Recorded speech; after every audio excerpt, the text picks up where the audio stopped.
معرفت کی دنیا کے معزز دوستوں، میں ہوں سیدہ شہزادی اور آپ تمام دیکھنے اور سننے والوں کو السلام علیکم۔ ناظرین گرامی، جہاں ساری کائنات آدم و عالم امام مہدی علیہ السلام کے ظہور کے منتظر ہے، وہاں کچھ اللہ کے برگزیدہ اور نیکوکار بندے بھی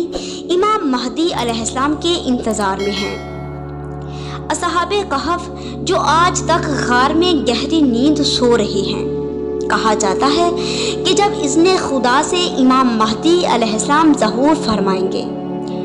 تو کائنات کی ہر چیز اپنے وقت کے امام کی آواز پر لبیک کہے گی، زمین اپنے خزانے باہر نکالنا شروع کرے گی، یہاں تک کہ ایک غار سے اصحاب کہف اپنی نیند سے بیدار ہو جائیں گے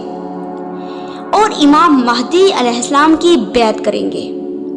اللہم صلی علی محمد و آل محمد وعجل فرجہم